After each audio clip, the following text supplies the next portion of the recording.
Ah tiens, vous êtes là. Donc bonjour à tous, ravi de vous retrouver dans cette nouvelle vidéo. Alors comme vous pouvez le voir, nous sommes bien dans le potager. Mais qu'est-ce qu'on va faire dans le potager au début du mois d'avril? Eh bien ici, nous sommes en train de préparer le sol pour accueillir certains légumes. Donc ici, qu'est-ce que j'ai déjà fait? J'ai passé un coup de golinette pour aérer le sol.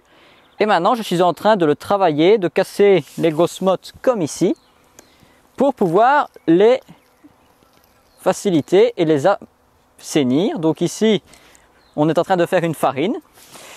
Je continue le travail, comme ça vous voyez comment on fait. Et après, on se retrouve pour la suite des opérations.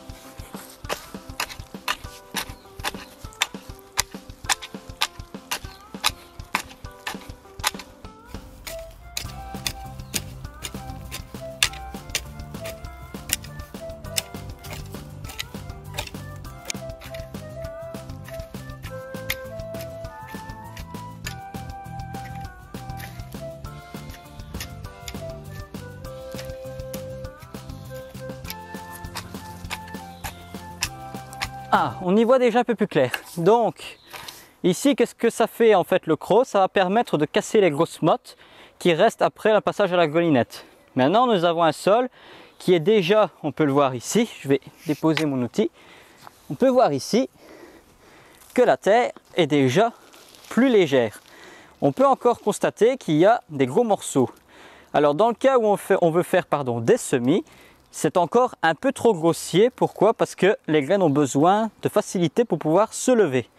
Donc maintenant, qu'est-ce que nous allons faire? Ici, nous n'allons pas semer, mais pour un rendu plus propre, nous allons continuer à travailler le sol. Qu'est-ce que vous pouvez utiliser? Un 3 griffes, ou alors vous pouvez utiliser un râteau. C'est ce que nous allons utiliser dans ce cas-ci.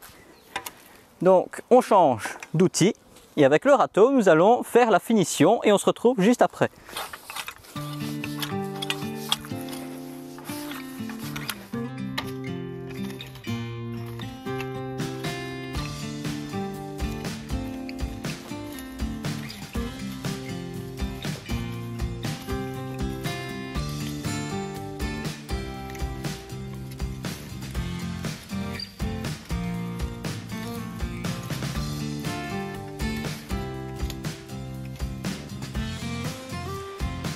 Voilà, donc ici on peut voir, c'est presque comme un terrain de pétanque. Donc on a bien travaillé le sol, on a bien aéré et on a bien allégé le sol, Maintenant, qu'est-ce qu'on va faire? Nous allons placer le cordeau pour pouvoir effectuer la plantation. Donc ici, je vais laisser un espace suffisant entre la plantation et les fraisiers pour qu'ils puissent bénéficier de toute la lumière possible et que ça ne se concurrence pas. Et ensuite, nous allons repiquer des légumes pour toute la saison. Mais qu'est-ce qu'on va planter comme légumes? C'est ce que nous allons voir maintenant. Donc ici, nous avons préparé les légumes que nous allons repiquer. Alors, il s'agit de choux rouges. Alors, le chou rouge, si vous voulez avoir une culture pour les cueillir fin d'été, début d'automne, c'est maintenant qu'il faut les repiquer pour qu'ils puissent former leur feuillage et leurs pommes qui va permettre donc de se nourrir. Alors ici, ils sont en mode pressé, que j'ai acheté au marché, pour gagner du temps. On peut bien sûr en repiquer tout le long de la saison, parce qu'il y a des choux rouges plus précoces, des choux rouges plus tardifs. Et donc maintenant, nous allons utiliser donc 1 mètre pour pouvoir être précis pour la distance de plantation. Alors ici, on va les placer tous les 50 cm. Mais comme le premier n'est pas obligé d'être à 50 cm de la bordure, on va le placer à 25. Et les autres, par rapport au premier, à 50.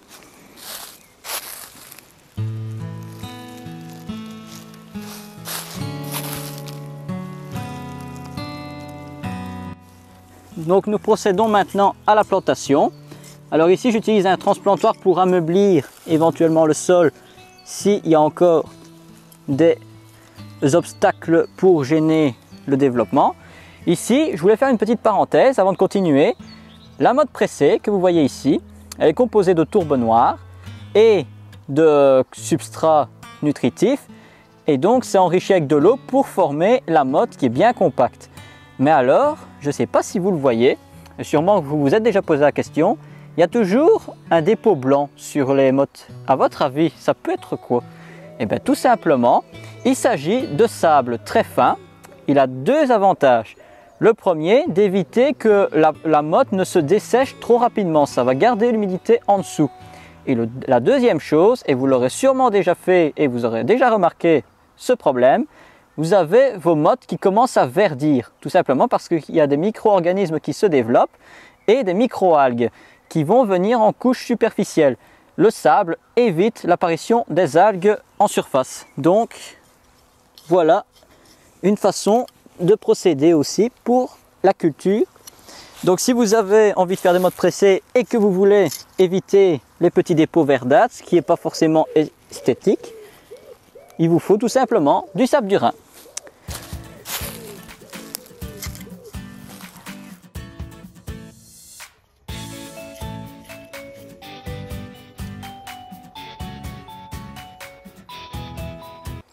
Donc ici maintenant nous allons procéder à l'arrosage pour permettre aux plantes de mieux reprendre, parce que même si on vient de travailler le sol et qu'il est encore humifère, ça veut dire humide, il y a quand même des fortes chaleurs pour le moment. On a des températures qui vont jusqu'à 20 degrés la journée et la nuit il fait sec aussi, frais, mais ça n'empêche pas avec le vent et le soleil d'assécher les sols très rapidement.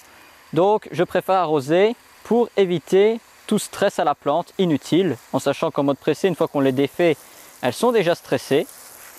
Et après, nous allons voir quelque chose qui va permettre d'accélérer la production et surtout la pousse et qui va nous faire gagner du temps.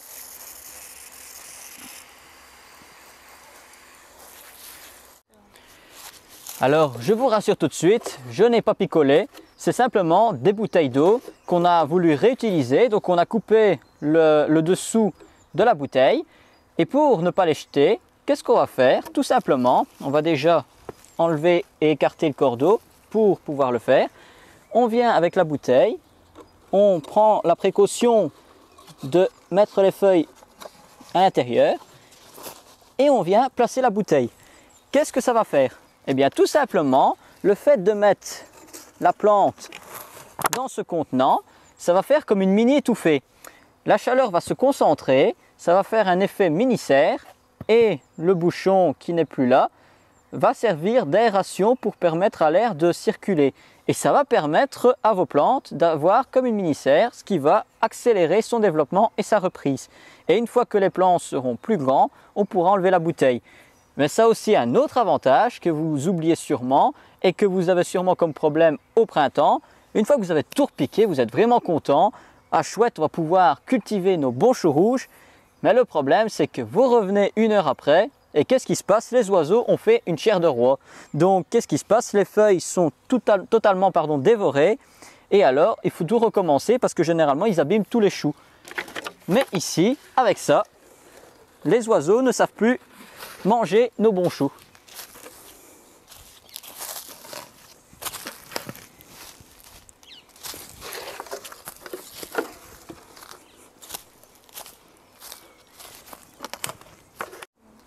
Maintenant, nous allons replacer le cordeau 60 cm après la ligne que nous venons de faire. Je fais le même de l'autre côté et nous allons repiquer les brocolis.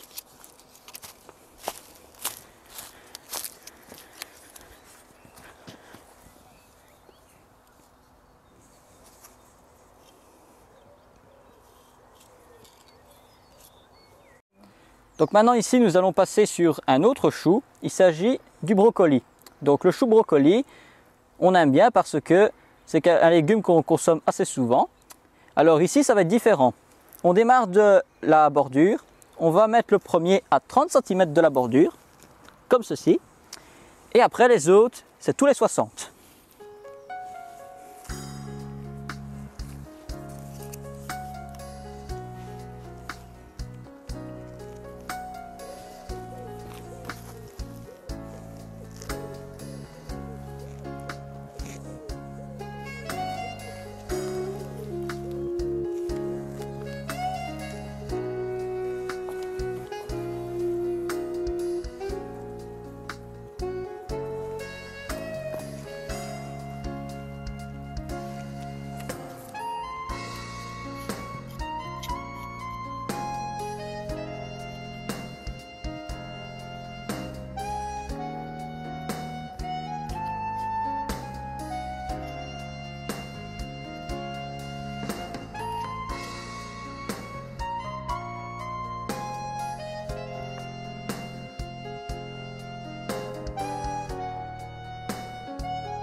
Donc voilà, ici nous avons repiqué, arrosé et nous allons placer les bouteilles sur les brocolis.